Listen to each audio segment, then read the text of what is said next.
It's everywhere. Your coworker is talking about it. Your brother is talking about it. Your pastor at church is talking about it. It's on ESPN. And it is CrossFit. Yes, we are gonna go there. It's everywhere, and you should try it. Here's the deal. There are several myths of why people put off or avoid trying CrossFit.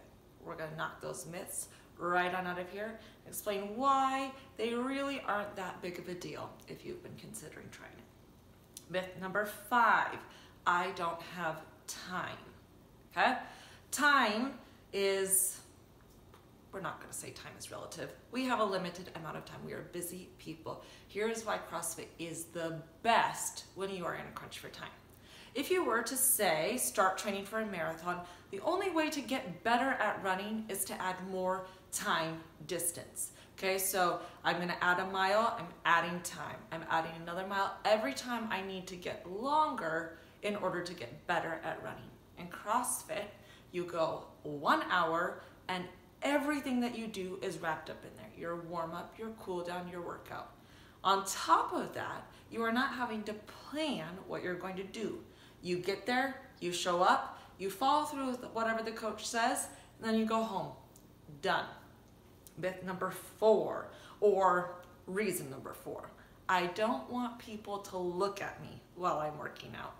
This one is a big one. I hear it a lot. Feel like you're maybe picturing walls of mirrors or somebody at the weight rack like checking you out while you're working out. That is not going to happen in CrossFit, and here's why.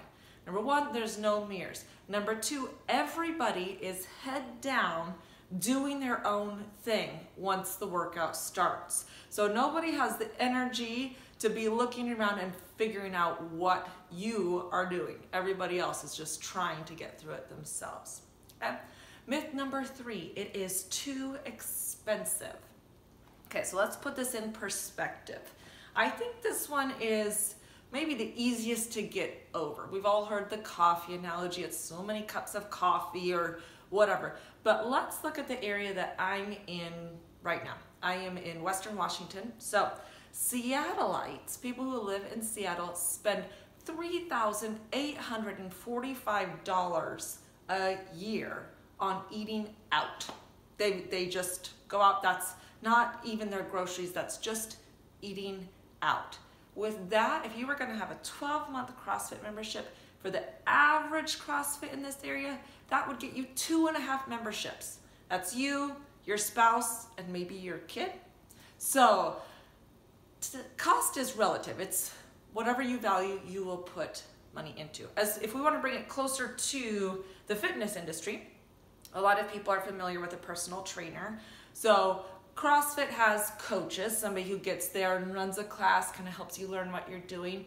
Most CrossFit gyms now have an on-ramp or an initial visit that you might go between 2 to 4 weeks and a couple times a week.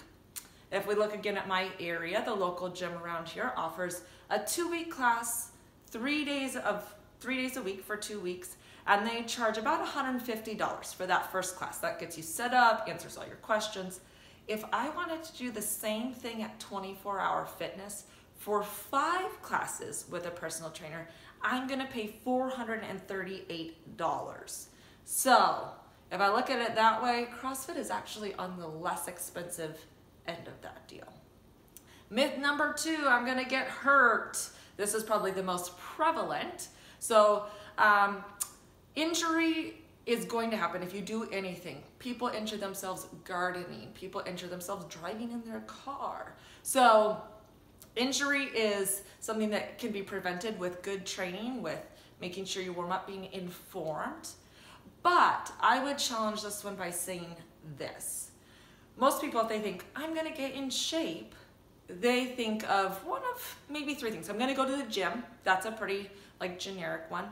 I'm gonna sign up for a race, a 5K, a half marathon, running, or I'm gonna start yoga. Those ones come up pretty frequently. So if we look just at that running, the average runner has between a 50 to 85% chance of injury. And that's according to a runner's magazine. They are pro running. So it is one of the higher injury rates. Some studies put it up to 95% chance of being injured within a year. And those aren't just like stubbing your toe or losing a toenail. Those are injuries that put you out of your sport of running. That seems high. CrossFit, while you might get injured, is about the same as any other sport. Playing basketball, doing gymnastics, weightlifting, or just generally going to the gym. It's not actually any higher injury rate. Last one, and this one is actually my favorite. People say, I need to be fit to start CrossFit. Here's where I'm going to tell you a story. I have a sister. She's my younger sister, so my little sister. And she and I have chosen two very different paths for our life. I happened to marry somebody who was highly active, and this is the way we spend our time together. We work out. She loves TV. Not that TV doesn't mean you can't work out, but she loves her reality TV show. She loves to be home, and over the course of several years, she found herself really feeling sick, feeling like she was coping with stress in unhealthy ways, feeling like she wanted to make fun of me or not be with me because she didn't like to be around people who were feeling energetic or happy. Long story short, she eventually said, I need to go to the gym. She came and worked out with me. Typically, we start with a very specific kind of warm-up for somebody's first workout, and we did a mini version of that for her very first workout, and she was struggling. It was hard. It took her over 18 minutes to get through some really basic things, and she left and thought, I don't know if I can come back. But she kept coming back.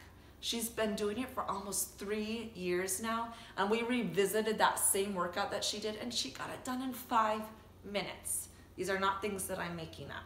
So anybody can start. My mom has bone cancer and is still doing CrossFit. So there's really, I think CrossFit is probably one of the best things if you don't feel fit, because it builds on itself. You start from anywhere, and the only place to go is up.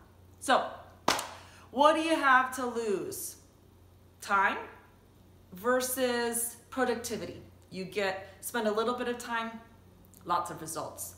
You could lose your isolation, your hiding, you wanting to do it privately for doing a workout with people, being in community. Spend a little bit of money, but get a lot of value. You can trade your fear of I might get hurt for a sense of adventure and possibility of I might do something amazing. Or you could change your self-limiting belief saying, I'm not an athlete, for a sense of possibility to say, what could I be? I think it is definitely worth giving CrossFit a chance.